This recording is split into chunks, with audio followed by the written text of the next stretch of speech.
fellow castaway are stranded on a desert island, playing dice for the last banana. You've agreed on these rules. You'll roll 2 dice, and if the biggest number is 1, 2, 3, or 4, player 1 wins. If the biggest number is 5 or 6, player 2 wins. Let's try twice more. Here, player 1 wins. And here, it's player 2. So who do you want to be?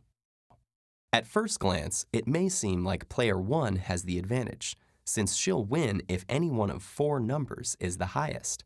But actually, player 2 has an approximately 56% chance of winning each match. One way to see that is to list all the possible combinations you could get by rolling 2 dice, and then count up the ones that each player wins. These are the possibilities for the yellow die. These are the possibilities for the blue die. Each cell in the chart shows a possible combination when you roll both dice. If you roll a 4 and then a 5, we'll mark a player 2 victory in this cell. A 3 and a 1 gives player 1 a victory here. There are 36 possible combinations, each with exactly the same chance of happening. Mathematicians call these equiprobable events. Now we can see why the first glance was wrong. Even though player 1 has 4 winning numbers and player 2 only has 2, the chance of each number being the greatest is not the same. There is only a 1 in 36 chance that 1 will be the highest number, but there's an 11 in 36 chance that 6 will be the highest. So if any of these combinations are rolled, player 1 will win. And if any of these combinations are rolled, player 2 will win. Out of the 36 possible combinations, 16 give the victory to player 1, and 20 give player 2 the win. You could think about it this way, too. The only way player 1 can win is if both dice show a 1, 2, 3, or 4. A 5 or 6 would mean a win for player 2.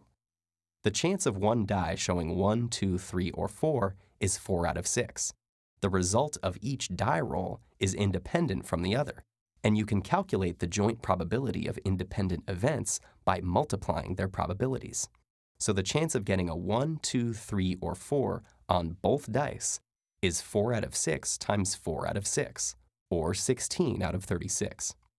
Because someone has to win, the chance of player 2 winning is 36 out of 36 minus 16 out of 36, or 20 out of 36. Those are the exact same probabilities we got by making our table. But this doesn't mean that player 2 will win, or even that if you played 36 games as player 2, you'd win 20 of them. That's why events like dice rolling are called random. Even though you can calculate the theoretical probability of each outcome, you might not get the expected results if you examine just a few events. But if you repeat those random events many times, the frequency of a specific outcome, like a player 2 win, will approach its theoretical probability. That value we got by writing down all the possibilities and counting up the ones for each outcome. So, if you sat on that desert island playing dice forever, player 2 would eventually win 56% of the games, and player 1 would win 44%. But by then, of course, the banana would be long gone.